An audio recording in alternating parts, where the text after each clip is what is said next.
Estamos de vuelta a las 8:45. Vamos a hablar ahora sobre la Ley de Desarrollo Rural, que ha sido conocida en primera lectura, aprobada en primera lectura por los diputados. Usted sabe que sigue un trámite pues bastante lento y dificultoso esta iniciativa de ley, que en el gobierno anterior, en el de Otto Pérez Molina, llegó incluso a hacer crisis en algún momento. Ahora ha sido rescatada, digamos, de la gaveta de iniciativas de ley eh, perdidas o dormidas, ha sido vuelta a colocar en agenda y ha sido conocida ya en primera lectura. Vamos a platicar con Adrián Zapata, quien es exsecretario ejecutivo del Gabinete de Desarrollo Rural y uno de los impulsores principales de esta legislación y de la política de desarrollo rural.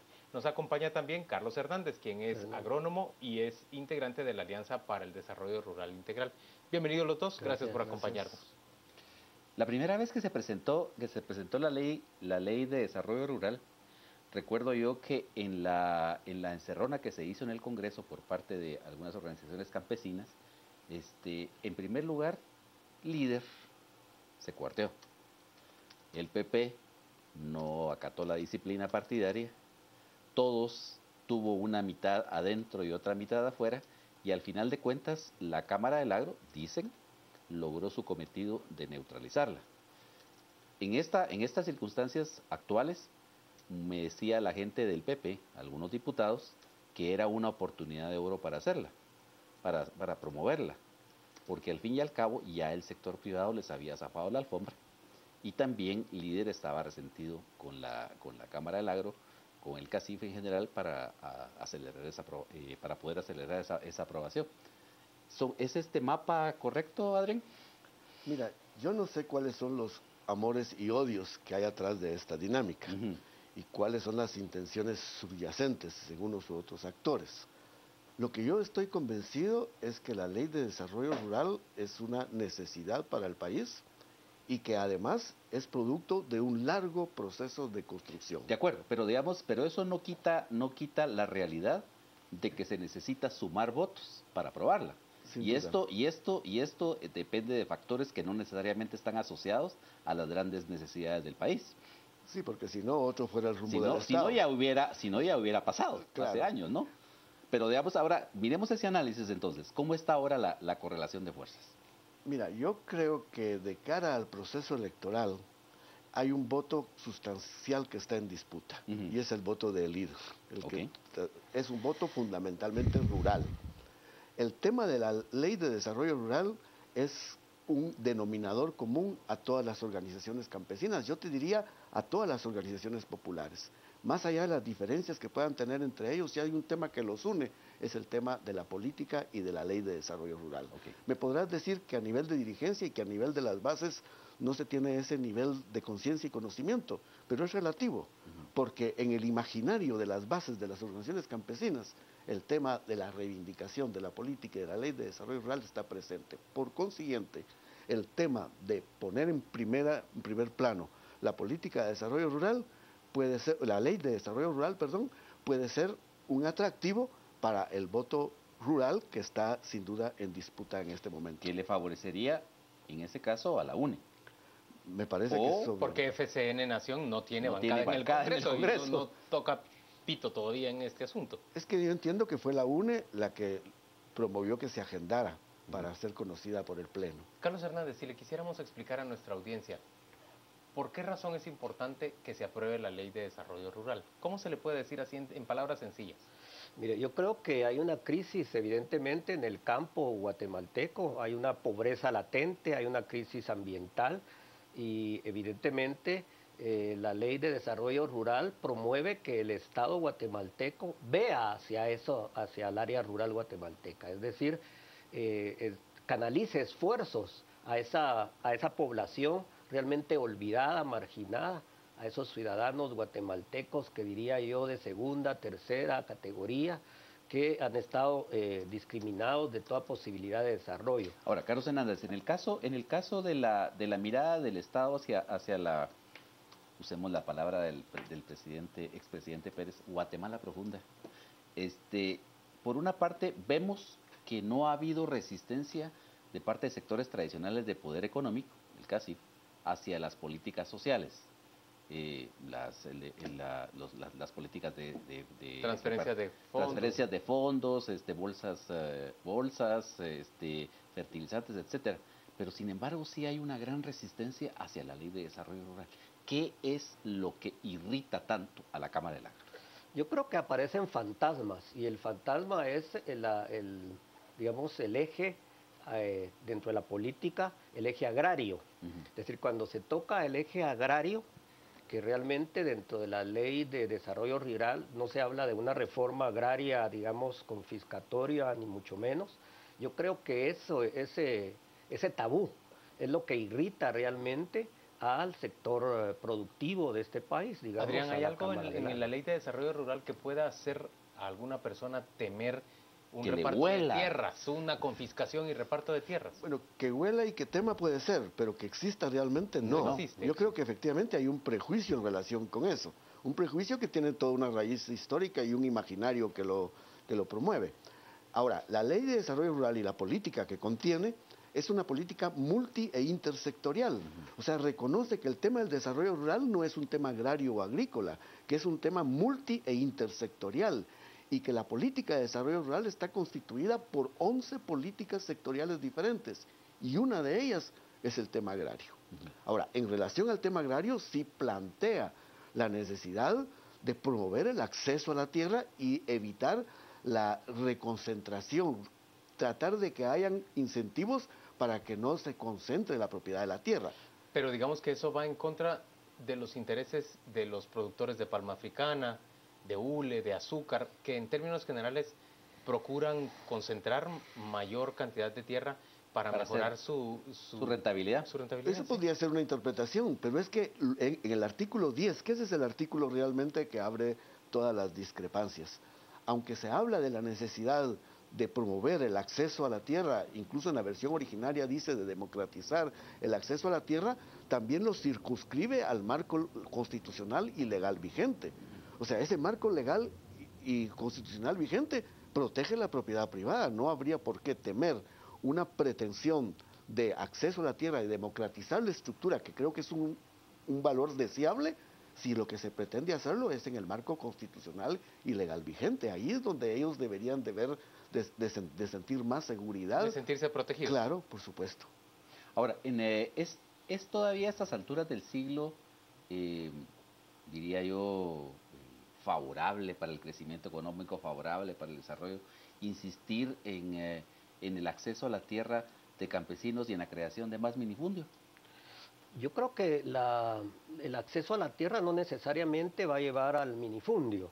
Es decir, el acceso a la tierra es evidentemente una necesidad en el agro, dado nuestra estructura del país desde el punto de vista económico. Entonces yo creo que si existe un acceso a la tierra, no necesariamente va a ser la creación de más minifundismo, sino efectivamente puede potenciarse la organización de los medianos y pequeños propietarios de tierra. Esa organización realmente de productores que mejoren sus condiciones de vida. Yo creo que la ley de desarrollo rural, además de tocar realmente el problema de la tierra, puede cambiar, digamos, la correlación de fuerzas en el ámbito, digamos, lo político y económico, puesto que se va a integrar a esa población olvidada que es mayoritaria al desarrollo del país. Adrián, ¿es necesaria realmente una ley de desarrollo rural? ¿No es suficiente con que el Ejecutivo asuma una política de desarrollo rural? Pregunta 1.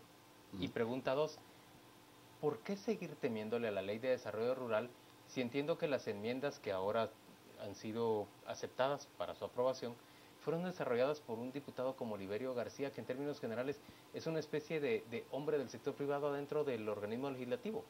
Sobre la primera, Juan Luis, cuando en diciembre del 2012 el sector privado forzó a través de presiones el no conocimiento de la iniciativa de ley en el Congreso, lo que se optó fue por impulsar la política sin tener la ley ordinaria que la blindara. Y tiene un fundamento jurídico, porque hay 2 acuerdos gubernativos, uno de Álvaro Colón y otro de Otto Pérez Molina, que le dan un sustento jurídico, pero a nivel de acuerdo gubernativo, a esa política. Tenemos 2 años de estar impulsando esa política, hay un anclaje territorial y hay un reconocimiento internacional muy grande del esfuerzo que está haciendo Guatemala. Entonces yo te diría, sí, se puede impulsar la política sin necesidad de tener una ley que la respalde.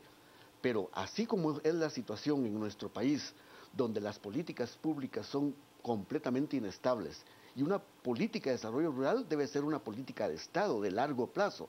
Entonces, que haya una ley ordinaria que sea la expresión jurídica de esa política es un blindaje para tratar de garantizar que con los cambios de gobierno la política no va a persistir. Y sobre lo segundo que me decías, mira, Oliverio García Rodas, a frente de la Comisión de Legislación y Puntos Constitucionales en el año 2012, jugó un papel muy positivo, porque convocó a una consulta durante más o menos 3 meses y medio, más de 90 organizaciones fueron a evacuar la consulta, y la inmensa mayoría de esas organizaciones se pronunció en favor de la aprobación. Hubo muchas observaciones. Lo que hizo Oliverio es que recogió todas esas observaciones, encontró incluso algunas inconstitucionalidades que hay en la propuesta originaria y redactó aproximadamente 30 enmiendas que recogerían esas aprehensiones que hay y le quitaría el riesgo de las inconstitucionalidades. Que eso ya está dentro del proyecto al que se le dio primera lectura, ¿no? Porque se está leyendo el proyecto anterior, pero hay una oportunidad en el proceso legislativo, y es que la primera y la segunda lectura son de trámite, pero la tercera lectura, esa es la oportunidad de introducir las reformas de Curul, y creo que ahí está, aquí las tengo yo, aquí están más o menos 30 reformas, 30 modificaciones que plantea Oliverio García Rodas, y que el momento de plantearlas sería en la tercera lectura. Ahora, lo que habría que ver también es si esas reformas que plantea Oliverio García Rodas, 2 años se comparten todavía a estas alturas del 2015. Bueno, yo creo que lo que nosotros hicimos en el tiempo que estuvimos dentro del gobierno, en un equipo que trabajó en eso, fue demostrar en la práctica que la implementación de la política de desarrollo rural no es la revolución, ni la reforma agraria, ni el monstruo socialista o comunista que le quieren, como lo quieren vestir. Yo creo que ahora habrían mejores condiciones subjetivas para entender que con estas modificaciones realmente se podría aprobar la ley de desarrollo rural. Bueno, en realidad, digamos, sí, en términos del panorama político está mucho mejor, pues. Es decir, tenemos a un partido patriota, bueno, que ya no está en el poder, no tiene el compromiso de tener que cumplir con una política de sus patrocinadores, llamémoslo así. Tenemos también un partido líder que está huérfano, que podría hacer algo positivo. Tenemos también el hecho, la ventaja de que la UNE está detrás de esos votantes de los que hablabas tú al principio, de líder, que están fundamentalmente en el campo. Entonces, no debería haber problema para pasar esa ley. Sí, yo creo que viéndolo así en un análisis muy lineal, no habría problema para pasarlo. Lo que sucede es que en estas coyunturas surgen fuerzas que realmente tuercen las posibilidades de que la aprobación se dé. Y yo creo que evidentemente las organizaciones de la sociedad civil estamos, porque la ley se apruebe, estamos impulsando la aprobación. Hemos trabajado 14 años en este proceso. Las enmiendas que presentó el diputado García Rodas fueron consensuadas con las ADRI, con la sociedad civil, y estuvo de acuerdo con esas enmiendas. Carlos, ¿cuánto se necesitaría cada año para financiar el funcionamiento de lo que manda la Ley de Desarrollo Rural? Mire, yo específicamente un número exacto no le podría indicar, pero yo creo que existen los fondos realmente de los ministerios que forman parte del gabinete, que fondos que están destinados, digamos, al área rural guatemalteca, que serían los primeros fondos que habría que articular para que funcionara el, digamos, Ministerio de Desarrollo Rural en este caso. Y particularmente creo que hay otros fondos que existen en los ministerios que no se ejecutan, que podrían desarrollarse, y otros fondos que son muy cuestionados. Por ejemplo, el fondo de los fertilizantes, que yo considero que deberían de pasar al Ministerio de Desarrollo Rural e inclusive darle otro uso. porque el fondo realmente utilizado para los fertilizantes es un incentivo que es denominado inclusive un incentivo perverso, ¿verdad? Señores, gracias a ambos por acompañarnos a las 8:45. Vamos ahora con Juan Carlos Sandoval. Él nos cuenta qué se está comentando en las redes sociales. De ahí van a surgir seguramente, Juan Carlos, algunos de estos comentarios que reflejan temor respecto a la legislación de desarrollo rural. Correcto, Juan Luis, buenas noches. Vamos a las redes. Tenemos mensajes, nos dice Raúl. La reforma agraria de Arbenz hacía completamente lo opuesto del comunismo, multiplicaba la propiedad privada. Noé nos dice, si se aprueba, los campesinos pueden malinterpretar tomando medidas como reforma agraria, más por los conflictos de tierra, es lo que dice Noé. La estructura agraria es productora de pobreza para mantener fuerza de trabajo barata. La licenciada Velázquez, la iniciativa 4084 tiene una serie de inconsistencias que afectan el desarrollo del país. César Ruiz Morales, ese cambio en la correlación de fuerzas políticas es el objetivo real de esa ley. El español tenía Biblias y nosotros tierras, aceptamos sus Biblias, les dimos nuestras tierras y condenamos al futuro. Parte de lo que se viene manejando en las redes sociales. Vamos a ir a la pausa, hablamos de deporte y por supuesto al regresar hablamos ya del debate de esta noche junto con Carmen Lorena Ortiz y Cristian Manolo Castillo. Nuestro hashtag de la noche será Control Presidios. Sigue con nosotros en Noticieros de Canal Antigua.